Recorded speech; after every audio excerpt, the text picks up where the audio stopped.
Padre Santo, Señor, te damos gracias. Señor, te doy gracias en el nombre de Jesús por este tiempo, Señor, por la palabra, Señor, que tú has venido hablando en mi vida, Señor. Señor, con sencillez, Señor, quiero pedirte que tú me ayudes, Señor, a poder dar lo que tú me has dado, Señor. Señor, yo me hago a un lado, Señor, dejo toda motivación, Dios mío, todo aquello que no venga de tu mano, Dios mío, atamos al hombre fuerte en el nombre de Cristo Jesús, Señor, toda distracción, Dios mío, todo aquello que quiera venir a disminuirnos, Señor, a amedrantarnos, Dios mío, sea apartado, removido, Señor, sea deshecho, Señor. Señor, en la autoridad que tú me has dado, Dios mío, yo tomo, Dios mío, este tiempo, Señor, para dar tu palabra, Señor, no mi palabra, tu palabra, Señor, en el nombre de Cristo Jesús. Amén. Pues mira, hace unos días nos reunimos acá un grupo de hermanos a orar y tal, y una palabra que el Señor me habló, que está en Génesis 26, 1-3. Yo comencé a profundizar, a leer, porque noté que había algo que Dios quería seguir hablando en mi vida, ¿vale? Mira, la predicación yo le he puesto un título, no sé si se ve, si es identidad o disfraz, y ya verás por qué le he puesto ese título. Entonces Génesis 26, 1-3 dice: después dice, hubo hambre en la tierra, además de la primera hambre que hubo en los días de Abraham, y se fue Isaac a Abimelech, rey de los filisteos, en Gerar. ¿No?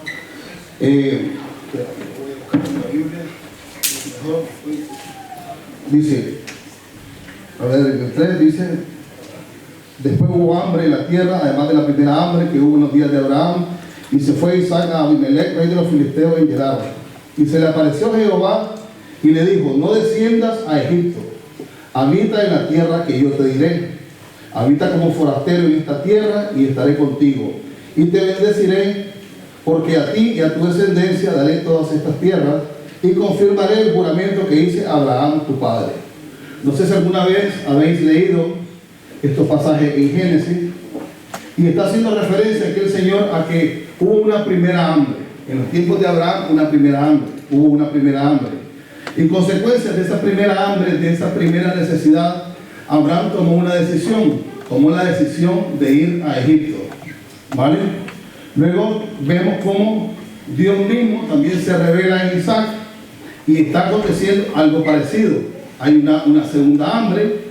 En Isaac también está con una decisión, con la decisión de moverse, no de irse a buscar la vida. ¿A dónde? A Egipto. Entonces, una de las primeras cosas que a mí el Señor me mostraba aquí es que había una necesidad. No sé si en los tiempos que estamos viviendo tú te das cuenta que hay una necesidad, que hay un hambre. Igual un hambre de pan, en muchos de los casos, probablemente no sea así, pero hay un hambre de tener sentido en la vida. Hay un hambre de valores, hay un hambre de dirección, hay un hambre de plenitud, hay un hambre de identidad. Y mira, el Señor para nosotros, cuando nos escogió, nos dio dos cosas que son muy importantes, que viene siendo una misma, pero fue una identidad primero como pueblo y otra como hijos. Ahora quiero enfocarte en esta parte, la parte de pueblo, como pueblo. Dice que hubo hambre, ¿no? Entonces, después de la primera hambre en los días de Abraham, dice: en el mundo tendremos aflicción, dice la palabra de Dios, ¿no? Dice: en el mundo tendremos aflicción, pero confiad en mí, que yo he vencido al mundo. Esto nos dice el Señor, entonces Jesucristo nos dice acerca de esto. Entonces, yo no sé qué tipo de necesidad, yo no sé qué tipo de aflicción estés pasando tú, no sé por qué valle estés pasando, pero quiero decirte algo. No podemos nosotros mover pie, no podemos mover ficha si nosotros no vamos a la presencia de Dios, a ver qué es lo que Dios tiene para decirnos. Si nosotros leemos el pasaje, cuando Dios se revela a Abraham, le dio una tierra, igual que a Isaac, le dio una tierra, le dio una promesa. Y yo quiero preguntarte, ¿tú has recibido alguna promesa de parte de Dios para tu vida? Amén. ¿A que sí? Entonces, en esa promesa radica lo que Dios tiene para nosotros como pueblo. Mira, nosotros como iglesias y como iglesia, como pueblo, estamos llamados a ir a una tierra que Dios nos prometió. ¿Cuál es esa tierra? Mira, nosotros ahora mismo, a nivel de iglesia local, estamos caminando en una dirección. Estamos yendo, por ejemplo, con el tema de los grupos de hogar, con el alcanzar al perdido, que esto no es poca cosa, Estamos teniendo una visión en lo cual Dios nos va llevando. Pero esa visión es un 50% de todo lo que Dios quiere hacer, porque el otro 50% pasa por lo que Dios quiere hacer en nosotros. No sé si me explico. No, de nada nos sirve, dice que de nada le sirve al hombre ganar al mundo, si de paso le pierde. ¿Y cómo puedo yo perder mi alma? Si estoy yendo en hacer la voluntad de Dios. Si yo me quedo cerrado, si me quedo anulado, si me quedo cohibido y no dejo que también la palabra, el mensaje, el propósito de Dios en ese tiempo impacte mi vida. Mira, si yo dejo de crecer, si yo me cierro a lo que Dios quiere hacer, si yo doy por sentado, por el tiempo que sea, si es porque tengo muchos años que ya lo sé todo, me cerré. Ahí estoy siendo infértil, no estoy dejando que Dios siga ayudándome a crecer, que siga impactando en mi vida. Y si es porque tengo poco tiempo, ¿qué le dijo Pablo a Timoteo? Nadie tome en poco tu juventud. Porque, hermanos, esto no va de tiempo, va de disposición. ¿Cuánto rindo? ¿Cuánto estoy dispuesto a entregar? Y también cuánto estoy dispuesto a hacer por el Señor. Porque nada vale rendir todo, pero luego así hablando en un plan muy coloquial, es no pegarle un palo al agua. ¿Sabes? O sea, no disponernos también a ir porque se ha perdido. Entonces, dice Juan 16:33. Dice, estas cosas os he hablado para que en mí tengáis paz. En el mundo tendréis aflicción, pero confiad, yo he vencido al mundo. Ya me voy calmando, Empecé nerviosísimo. Ahora ya estoy, yo sé que ya me lo notaste en más de uno. Necesito mis propósitos me enseñan de cosas. Mira una cosa que os quería decir. Necesidad, una primera hambre, necesidades naturales. Yo no sé cuánto crees tú que necesitas para venir. ¿Cuánto crees necesitar? Te digo lo que dice la palabra de Dios. Estamos en Netflix. ¿No? No. Dice que con sustento y con abrigo todos estemos contentos. ¿Sabes? ¿Y por qué te digo esto? Porque, mira, en los tiempos que nosotros estamos viviendo nos hemos enfocado en mejorar nuestra calidad de vida natural, a expensas de nuestra calidad de vida espiritual. Ayer hablaba con los jóvenes y hablábamos una cosa, y es que el día tiene 24 horas. La ocuparemos más en una cosa o en otra, pero no lo vamos a estirar. El tiempo dura para lo que dura, y alguien va a pagar. El tiempo alguien va a pagar, o nuestro trabajo, o mi matrimonio, o mis hijos, o mi familia. Alguien va a pagar, porque a alguien le vamos a dedicar más tiempo, a alguien le vamos a dedicar más esfuerzo, más concentración. Mira lo que dice Éxodo 1 del 7 al 11. Éxodo 1 del 7 al 11. Ya aparece un poquito. No es que me la quito y me la pongo porque son solo para leer, ¿vale? Éxodo 1 del 7 al 11. Dice,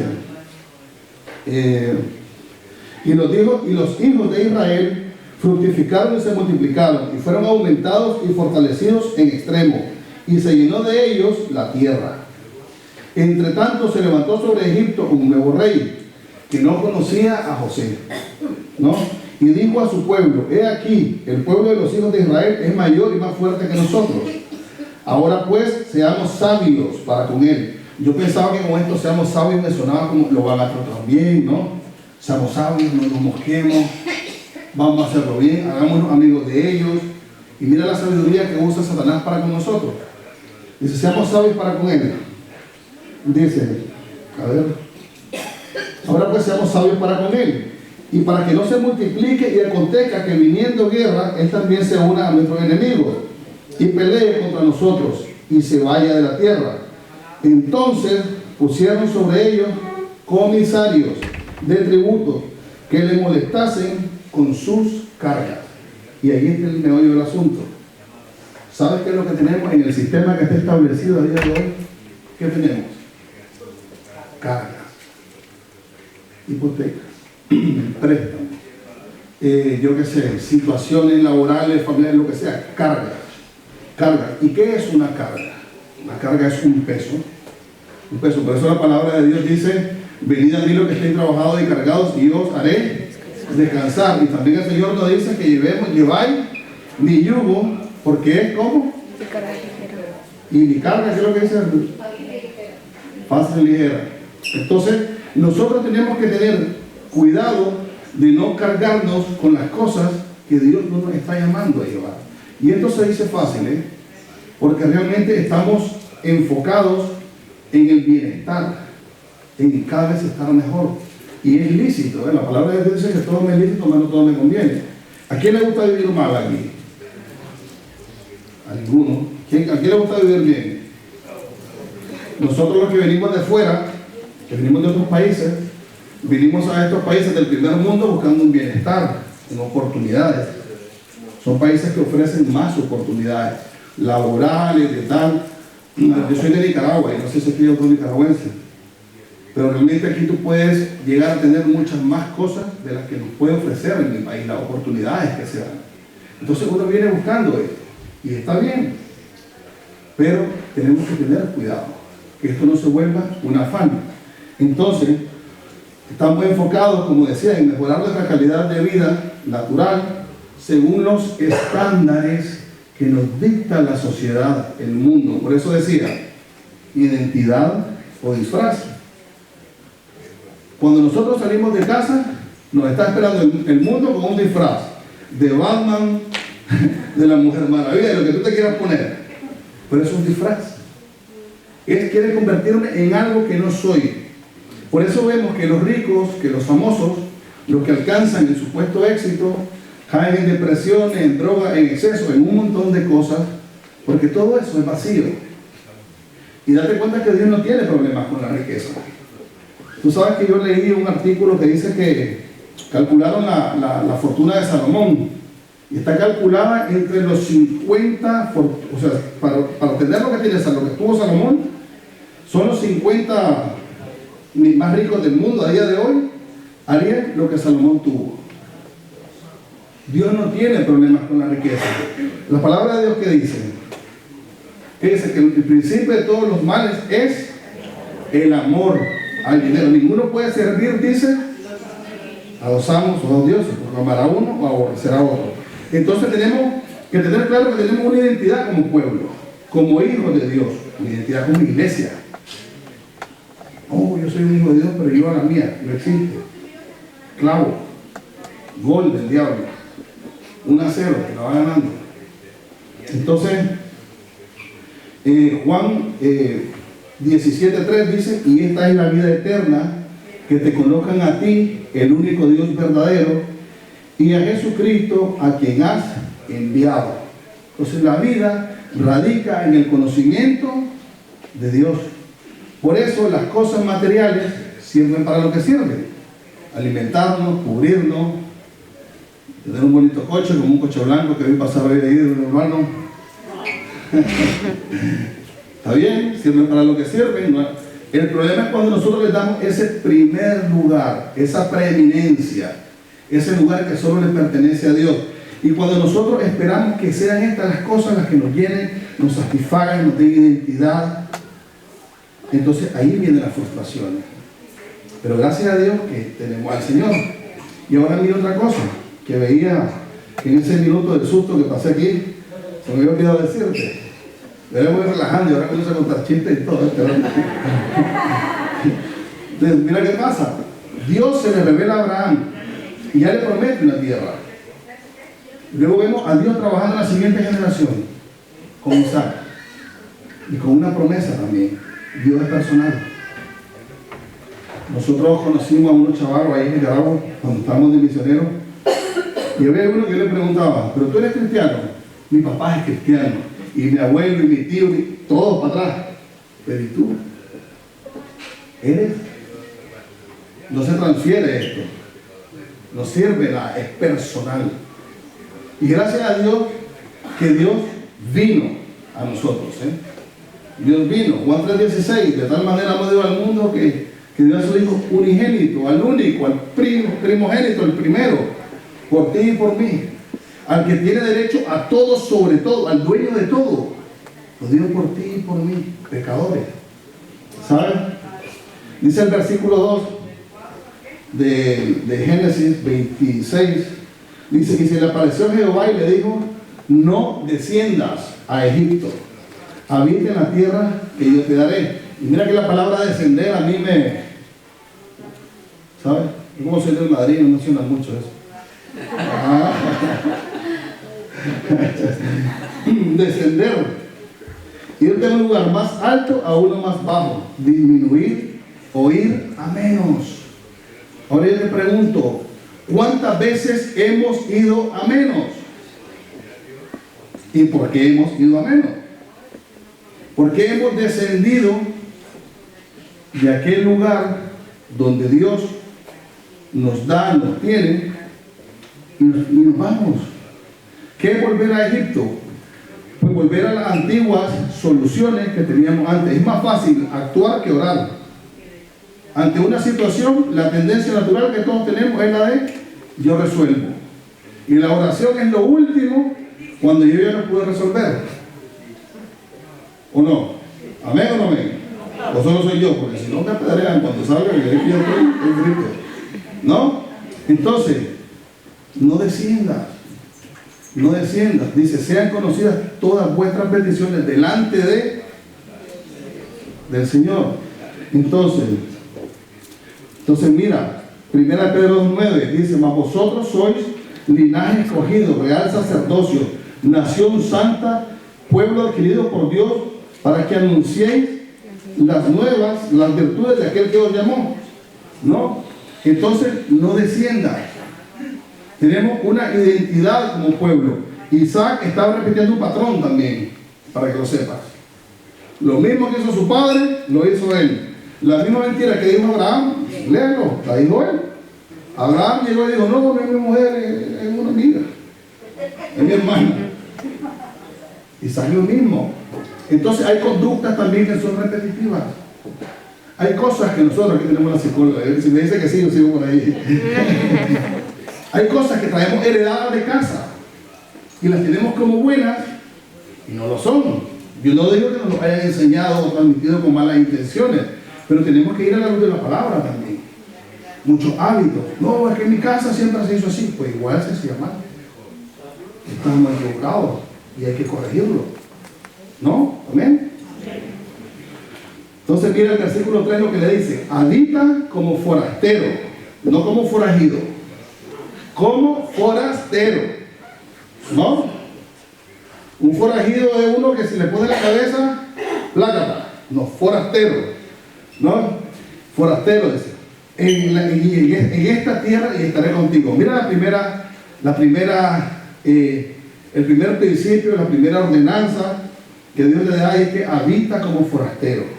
Y ese día hablábamos que un forastero es una persona que no está influenciado por el lugar. Está desconectado, está ahí, pero no está influenciado, no está condicionado por las cosas que se dan acá. Yo te voy a decir algo: mi esposa es de aquí, de esta bendita tierra, y yo me he tenido que culturizar con Cataluña. Y gloria a Dios, no pasa nada. Pues sí, no pasa nada. Unos palos de escoba ahí volando, no pasa nada. Pero en lo espiritual, al final, a la hora de la decisión, ¿qué decidimos? Dice que habían dos hijos, ¿no? Ahí leí ese pasaje en la Biblia. Que a uno le dijo el padre: ve a la viña, iré, y no fue. Y el otro dijo: no iré, y fue. Quien hizo la voluntad del Padre. Entonces, a la hora de estar en el valle de la decisión, ¿qué decidimos? ¿Pica o repica? ¿Vamos al principio o vamos a lo que la tendencia de lo que se hace, de lo que mi carne quiere, porque ninguno, creo que en la mayoría de las veces no es que nos engañen, es lo que mi carne quiere, es donde yo quiero. Yo te digo algo, yo no quiero sufrir, yo no quiero pasar necesidad, yo no quiero tenerlo todo tal, yo no quiero bronca, quiero llegar a fin de mes sin problema. Pero en el mundo tendréis aflicción. Entonces, forastero, uno que no tiene apegos, dice. Residente temporal, extranjero. Estamos de paso. Y yo no sé si te estás dando cuenta, yo supongo que sí, si no te lo voy a contar ahora, te vas a dar cuenta, que el sistema cada vez se va escuchando más en cerco para los cristianos. Cada vez estamos más condicionados. En esa supuesta libertad no hay libertad. El ser humano cada vez somos prisioneros del sistema que está establecido, de una corriente, de una tendencia. ¿O no? Dice 2 Timoteo 2:3. Y tú pues, dice, sufre penalidades, 2, 3 y 4, ¿no? Penalidades como buen soldado de Jesucristo. Ninguno que milita se enreda en los negocios de la vida, a fin de agradar a aquel que lo tomó, por soldado. Yo una vez le pregunté a un hermano, que nosotros pasamos por comunidad, yo estuve en centro de rehabilitación, tuve un proceso, luego tuve una comunidad cristiana, y le pregunté a uno de los pastores que era ahí el líder, le digo, ¿qué es enredarse? ¿Cómo es que está enredado en los negocios de la vida? Dice, no lo puedes soltar. Y ya está enredado. Entonces me habla de estar enredado, es estar condicionado, estar comprometido. Si yo con libertad no lo puedo soltar eso y dejarlo ahí, y yo seguir con mi carga, estoy enredado. ¿Amén o no amén? Yo me he enredado como trompo, ¿saben? Y luego así he bailado también para desenredarme. Entonces es complicado. Y el sistema que está establecido nos lleva a eso, a enredarnos. Y ahora yo te quiero decir una cosa. Si nosotros, como pueblo, como iglesia, no tenemos clara esa identidad y comienza, ¿sabes qué hicieron en Egipto con el pueblo de Israel? ¿Qué le hicieron? Les pusieron más cargas. ¿Saben qué es lo que hace el diablo? Que en vez de nosotros, en vez de ver la tierra prometida allá, comenzamos a ver nuestra situación acá. Y si tú te das cuenta, cuando salió el pueblo de Israel de Egipto, salieron sin identidad del pueblo. ¿Por qué iban todavía por el desierto? Le pegaron vueltas, ¿cuántas vueltas? 40 años. Una gira de 11 días. ¿Por qué? Por la queja, por los ajos, por los puerros, porque su corazón dice que por eso no entraron en el reposo del Señor. Porque siempre estaban en su corazón. ¿Qué estaban haciendo continuamente? Con la queja, anhelando cosas. Entonces, si el enemigo, si cogemos cargas que no son las que Dios tiene, y yo sé que llevamos cargas, no estoy hablando aquí, esto es una quimera, de que sé que llevamos, pero tenemos que tener mucho cuidado de las cargas lícitas que podemos llevar. Entonces comenzamos a perder ese enfoque, esa concentración, esa fuerza que Dios nos está llamando. Estoy hablando esto como iglesia, para ir hacia afuera. Porque claro, yo estoy en una situación que voy para afuera a ganarme a quién, si yo estoy enredado, si no puedo moverme. Entonces el enemigo lo que va a hacer es eso.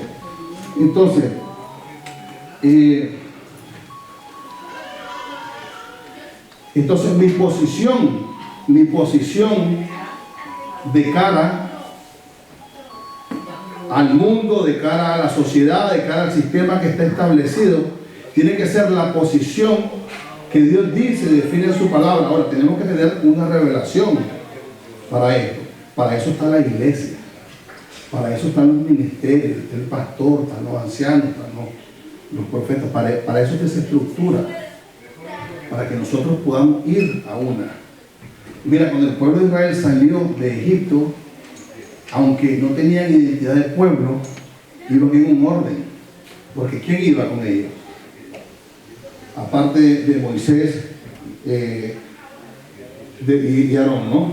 Iba también la columna de nube, la columna de fuego, iba el Señor con ellos, y los iba defendiendo, porque los egipcios vinieron por ellos. Y la otra parte que dice, cuando el Señor le dice habita como forastero en esta tierra y estaré contigo. Mira una cosa, si Dios fue el primero que dio ese paso y me dice, Sergio, yo estaré contigo, esto va a tener un efecto mayor o menor en mi vida en la medida que yo conozca quién es el que va a estar conmigo. Porque si no lo conozco, mis gigantes van a seguir siendo mis gigantes, porque no lo conozco. Cuando a mí me gustó mi esposa, me sigue gustando, ¿no? Y la comencé a conocer y tal, y con el tiempo, y el día que decidimos estar el uno con el otro, lo que había ahí adelante era un hermoso jardín, sin saber a dónde íbamos a parar. Pero yo la conocía a ella, y ella y a mí tomamos la decisión de estar juntos y de ir. Estamos casados aquí sin suegra, sabemos la cosa buena. No tengo suegra, buena suegra, ¿eh? Entonces es importante conocer quién viene contigo. Por mucho que Dios diga, estoy contigo, si tú no le conoces, si no decidimos crecer en esa relación, en ese conocimiento, entre más conozco a Dios, los gigantes se van haciendo enanos. Amén. Abajo todo. Entonces le dice, estaré contigo. Y luego le añade la promesa que le hizo su padre, y multitud y tal, pero estaré contigo. Mira, yo quiero crecer en el conocimiento en la medida que el Señor, con solo que me diga, Sergio, yo estaré contigo en esto, a mí me basta y me sobre. Que Dios no se tenga que deshacer en explicaciones hacia mi vida. Porque ¿sabes qué pasa? ¿Sabes por qué desfallecemos con las promesas? Como ahora que daba Miriam, que hay hermanos con promesas. Porque no tenemos tanto conocimiento del Señor. Dios prometió y a los 2 meses ya la tembladera de pierna. Porque no estoy consciente qué tan grande es mi Dios. Ya me dijo tal cosa, lo cumplirá. Una de las cosas que yo me he dado cuenta en los años que llevo en el Señor es que Dios ha sido fiel siempre con mi vida, siempre. No le ha importado cómo he estado yo.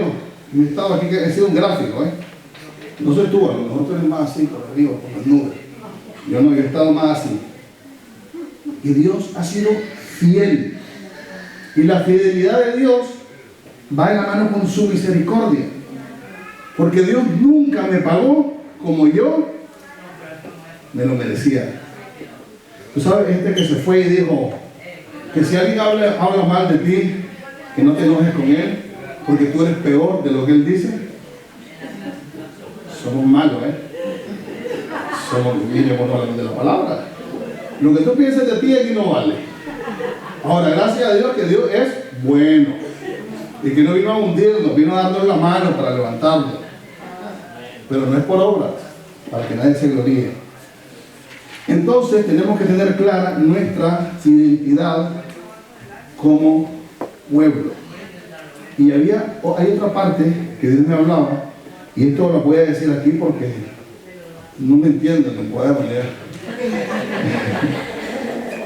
Y era con Jacob y con Esaú.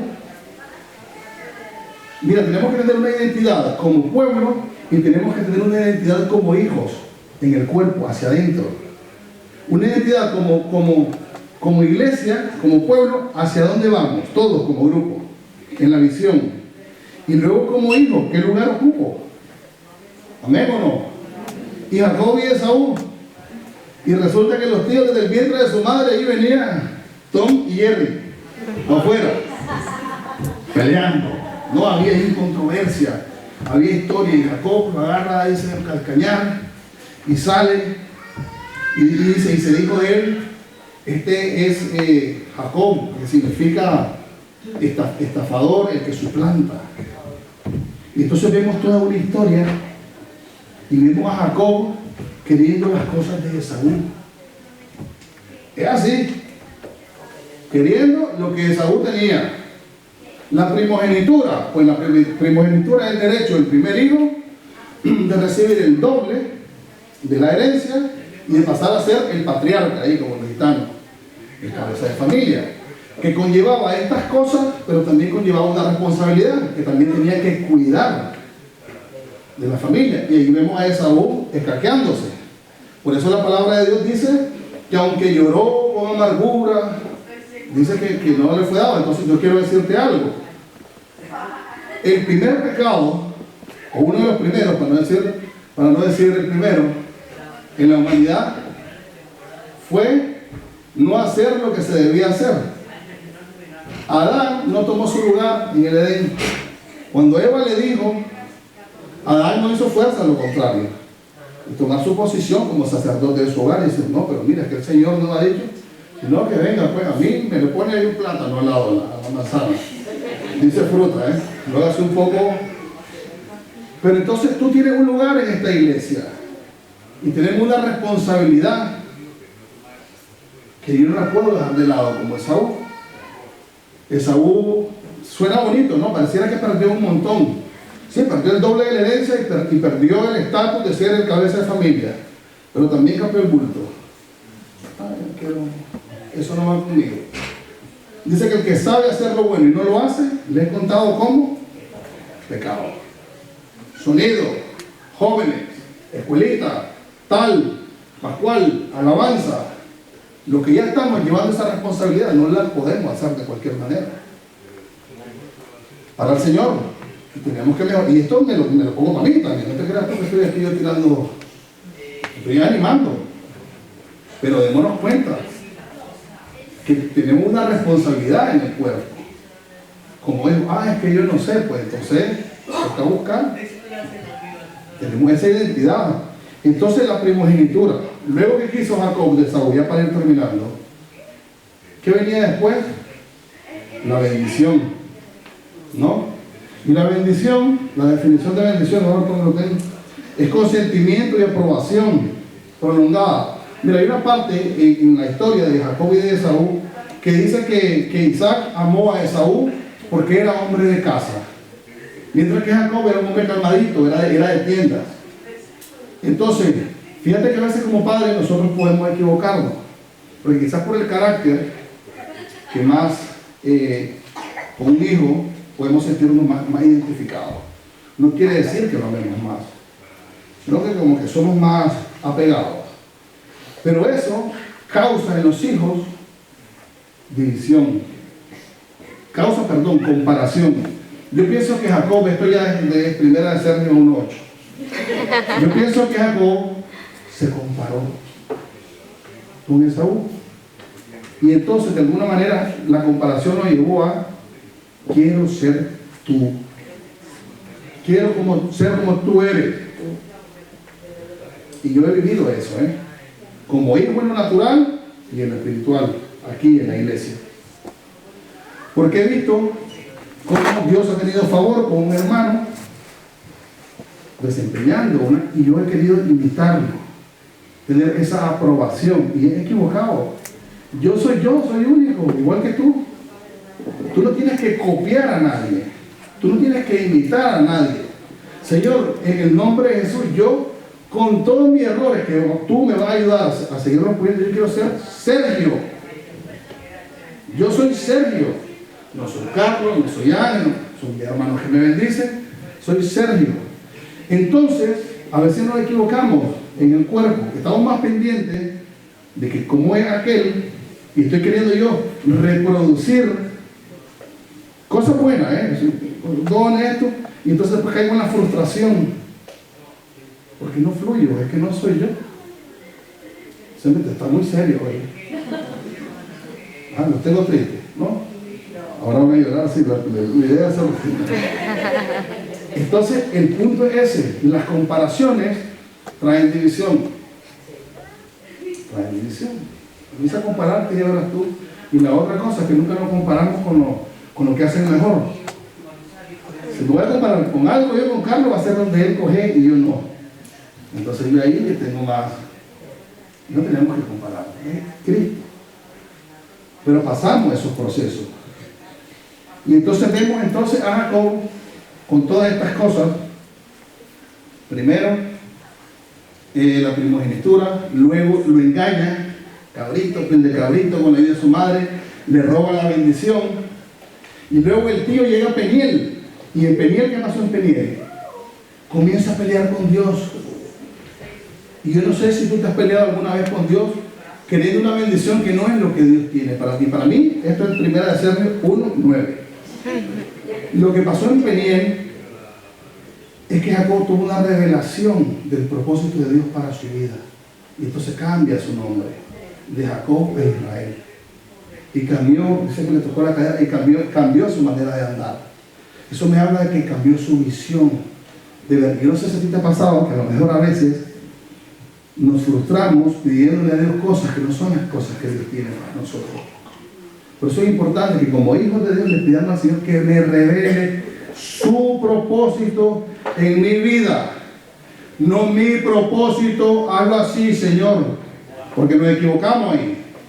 Y mucho, ¿Y por qué nos equivocamos? Porque nos comparamos, porque vemos a aquel, porque venimos con heridas, porque Dios no escogió lo más bonito, lo más sano. Dios escogió lo que más ama. ¿Te lo digo de nuevo? Dios escogió lo que más ama y no le importó como tú y yo vinieran. Y ahí nos restaura. Entonces hay muchas cosas en nosotros que no están en el orden de lo que Dios establece en su palabra. Entonces, yo ya para terminar, quiero concluir de que es importante que así como debemos de tener esa identidad como pueblo, ¿no?